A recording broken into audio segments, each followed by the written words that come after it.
प्रकृति के अपने नियम होते हैं, ऐसे नियम जो धरती पर रहने वाले हर जीव को मानने होते हैं। यदि वो ऐसा नहीं करते तो उनका अंत निश्चित होता है। उदाहरण के रूप में समझाने के लिए हम आपको दो पक्षियों के बारे में बताएंगे। सबसे पहले बात करते हैं डोडो नाम के पक्षी की। ये मॉरिशस और हिंद महासागर के कुछ अन्य द्वीपों पर पाए जाते हैं। ये वो द्वीप हैं जिन पर मनुष्यों की बसावट कुछ 100 वर्ष पहले ही हुई। डोडो पक्षी हजारों वर्ष से इन द्वीपों पर बड़े आराम के साथ रहते थे। वहाँ इनका शिकार करने वाला कोई अन्य जीव जंतु नहीं था, इसीलिए ये पीढ़ी दर पीढ़ी रक्षात्मकता और आक्रामकता को भूलते गए। द्वीपों पर ही उन्हें भरपूर खाना मिलता था, इसलिए चिंता की कोई बात नहीं थी। प्रकृति ने मूल रूप से उन्हें तीव्र गति से भागने और उड़ने के गुण दिए थे, लेकिन इसकी कोई आवश्यकता ही नहीं पड़ती थी। धीरे धीरे इनके पैरों की हड्डियां नर्म होती चली गईं। 16वीं शताब्दी के शुरू में जब डच लोग मॉरिशस पहुंचे तो वो हैरान रह गए कि इस पक्षी को बहुत आराम से पकड़ा जा सकता है। खतरा सामने देखकर भी वो स्वयं को बचाने की कोशिश नहीं करते। डच लोग अपने साथ कुत्ते और चूहे इत्यादि भी लेकर गए थे। कुत्तों ने भी इनका शिकार करना शुरू कर दिया, चूहों ने इनके अंडे खाने शुरू कर दिए। डोडो पक्षी के अंदर खतरे को समझने और आत्मरक्षा का मूलभूत गुण भी समाप्त हो चुका था। परिणाम ये हुआ कि कुछ ही वर्षों में डोडो पक्षी धरती से पूरी तरह से विलुप्त हो गया। आज इस पक्षी के सिर्फ 2 ममी बनाकर रखे गए हैं। एक ब्रिटेन के रॉयल म्यूजियम में है तो दूसरा मॉरिशस यूनिवर्सिटी में। अब बात दूसरे पक्षी की, जिसका नाम है केसोवरी। ये पक्षी ऑस्ट्रेलिया और न्यूजीलैंड से लगे द्वीप समूहों और कैरेबियन सागर के द्वीपों पर रहता है। ये भी डोडो, शुतुरमुर्ग और एमू के परिवार का ही पक्षी है। जिन जगहों पर ये रहते हैं वहाँ पर इनका शिकार करने वाले कई दूसरे जानवर रहते थे।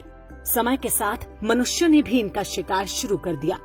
परिणाम ये हुआ केसोवरी पक्षी ने पीढ़ी दर पीढ़ी अपने अंदर आक्रामकता और आत्मरक्षा के गुण विकसित कर लिए। मनुष्य को देखते ही ये उन्हें दौड़ा लेते हैं और पंजों से वार करते हैं। इनके नाखून 8 इंच लंबे किसी तेज चाकू की तरह पैने होते हैं। ये पक्षी 50 किलोमीटर प्रति घंटे की रफ्तार से दौड़ सकता है। इस पक्षी ने समय के साथ झुंड यानी समूह में रहना भी सीख लिया। कोई शिकारी अगर हमला करे तो समूह का दूसरा पक्षी पीछे से आकर शिकारी पर हमला कर देता है। आज जिन जंगलों में केसोवरी पक्षी पाए जाते हैं वहाँ बड़े बड़े चेतावनी के बोर्ड लगे होते हैं, क्योंकि ये मनुष्य को देखते ही उन पर हमला कर देते हैं। मनुष्यों ने भी उनका शिकार बंद कर दिया और केसोवरी आज आराम से अपने प्राकृतिक निवास स्थलों पर ही रहते हैं। इन दोनों पक्षियों के उदाहरण से वही सीख मिलती है कि जो प्रजाति अपनी नई पीढ़ियों को हमलों का प्रतिकार नहीं सिखाती वो नष्ट हो जाती है। अहिंसा, दया और करुणा जैसे मानवीय गुणों के साथ साथ अस्तित्व की रक्षा के लिए शत्रु बोध का होना भी उतना ही आवश्यक है। शत्रु बोध के अभाव के लक्षण आज हम अपने समाज में स्पष्ट देख सकते हैं। हम उनको भी अपने जैसा समझने लगते हैं जिन्हें बचपन से ही बता दिया गया है कि काफिर को मारना या उसका धर्मांतरण करना ही उनके जीवन का एकमात्र लक्ष्य है। जिसे देखो वो यही सर्टिफिकेट लेकर घूम रहा है कि सारे मुसलमान एक जैसे नहीं होते, सारे मजहब अच्छा इंसान बनाना सिखाते हैं, इत्यादि इत्यादि। आपको बताया नहीं गया होगा कि पाकिस्तान बनने के ठीक पहले तक कराची और लाहौर जैसे शहरों में हिंदू बड़ी बड़ी हवेलियां बनवा रहे थे। आज उन हवेलियों में शांति दूत रहते हैं। जिन्होंने इन्हें बनवाया उनकी संतानें आज भारत के अलग अलग शहरों में बसाई गई पुनर्वास कॉलोनियों में रहते हैं।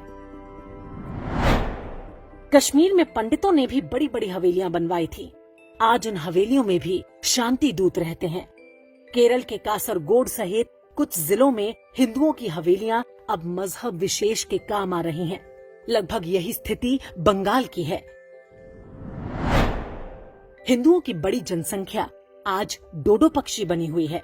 उन्हें लगता है कि वो निरीह, डरपोक और सेक्युलर बने रहेंगे तो आक्रमणकारी उन पर दया कर देगा। वो अपने बच्चों को आत्मरक्षा के मूल प्राकृतिक गुणों से भी वंचित कर रहे हैं। लेकिन ये भूल जाते हैं कि जो प्रजाति अपनी रक्षा स्वयं नहीं कर सकती, प्रकृति कभी उनका शोक भी नहीं मनाती।